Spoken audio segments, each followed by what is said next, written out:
Alright, so this is Rob again with another do-it-yourself video. Today I'm going to be changing the heater door, AC door actuator, HVAC actuator on my 2006 Impala. That's this piece right here. Lately, I've been getting a very loud clicking behind the dash here. And this clicking happens even when the car is off. I could come out here randomly at any time and hear it clicking. Now usually it'll stop, but the problem is when it starts doing it, it just does it randomly. And over time, during the course of the night when your car is parked, it can kill your battery, because obviously it's drawing off the battery. So the gears inside these actuators are plastic. They should be metal, but they're not, just like everything else today. And the gear inside strips, and then the actuator can't function properly, so it makes a loud clicking noise behind the dash. Now there's two actuators.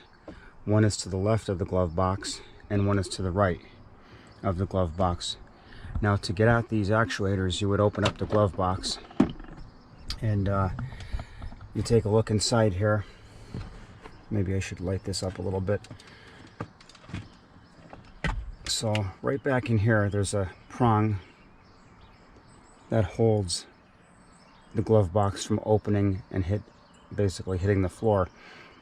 You would push up on this plastic piece here and you can swing the door down all the way so you can get at that actuator, which is over in here.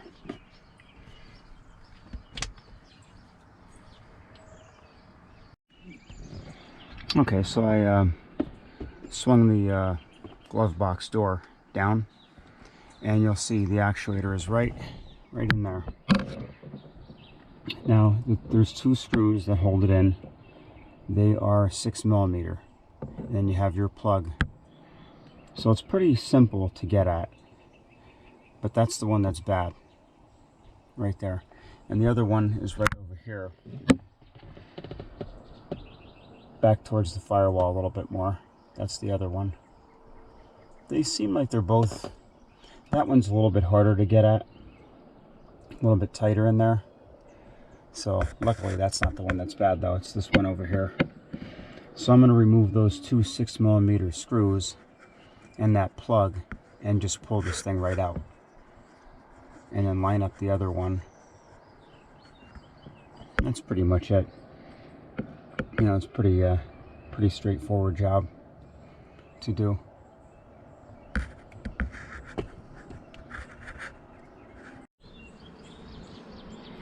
All right, to get both of these screws out of the actuator here, I recommend one of these.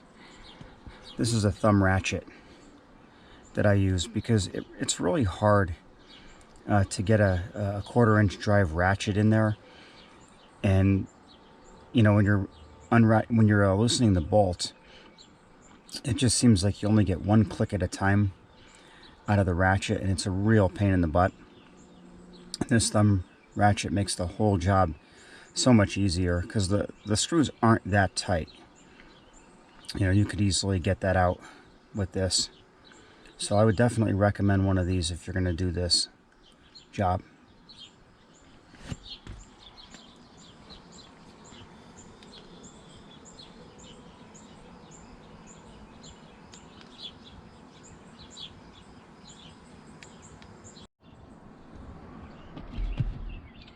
Alright, so I've got the old actuator out, and you can see right in here, that white part, there's the plug hanging there, that white part, that's where the actuator attaches to the door in there to operate the HVAC door. Here's the old actuator, and I'm going to take this, at some point I'm going to take this apart, and I'll show you what I find that makes these go bad. So there's only two screws that hold it in, and there's only one way to put it back in. You just got to line up your piece here, you know, with the door, and then just slide it in there. That's it. Make sure you plug it back in. And again, in this video I'll include what I find when I take this apart to show you what happens to these motors and the gears inside. This one feels like it's a little bit better quality than this one, this new one that I bought. It's the factory one is definitely heavier. This one is made in China. We all know why. Cheap labor to reproduce them. But it is what it is, I guess.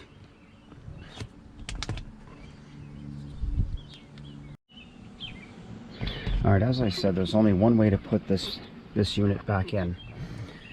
You're going to see you have to line this piece up with the hinge, I guess you would call it, inside there on the door, inside the dash there.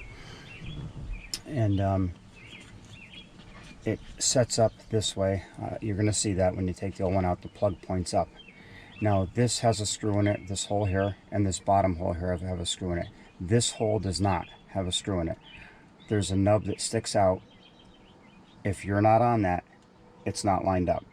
So this has to be positioned in such a way where it hits the nub sticking out, or stud, whatever you want to call it, and then you'll be lined up to put your screws in. So just make sure you line it up properly and connect your wire.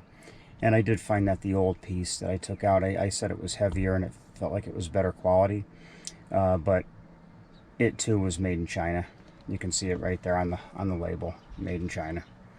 So I'm sure a lot of these small parts on all the American cars are made in China. They try to save a buck wherever they can. And you know, again, put your two screws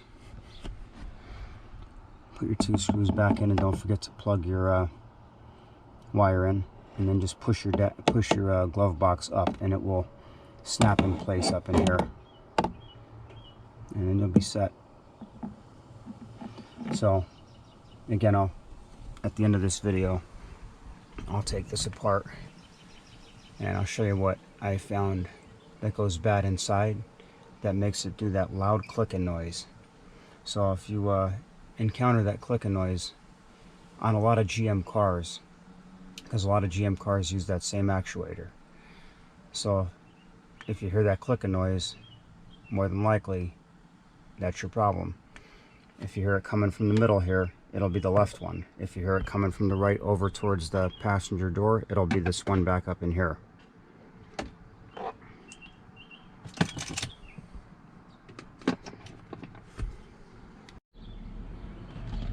Alright, one more thing, when you're putting this back in, there's no need to tighten those screws too tight, because they thread into plastic. I mean, it's pretty high impact plastic, but there's no reason to tighten them too tight. Just snug them up. And you know, again, don't forget to plug your wire back in before you close your glove box up. There's the wire, I just got to plug it in, that's all. And you're done. So, you know, again, you can get these on Amazon.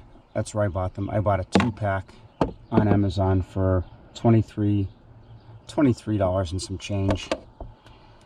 So there are known issues on these cars. So again, you know, once you hear the clicking, that's more than likely going to be what the problem is.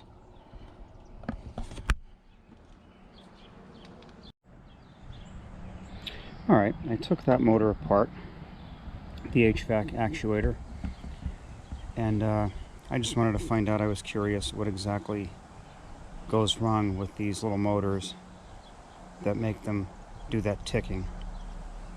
So the electric motor right here is actually not bad, but if you take a closer look, this gear right here is missing about 3 or 4 teeth. These are all plastic gears. That's why I can't really understand why they make them out of plastic, but that's your problem right there. So obviously you're not gonna replace that gear. You just get the motor like I did, and problem solved. But there you go, just in case you're curious, that's what happens with these. So that little motor is actually good. It's that gear that's bad. So anyway, I hope you got something from this video, and if you find it useful, give me a thumbs up, and thank you for watching.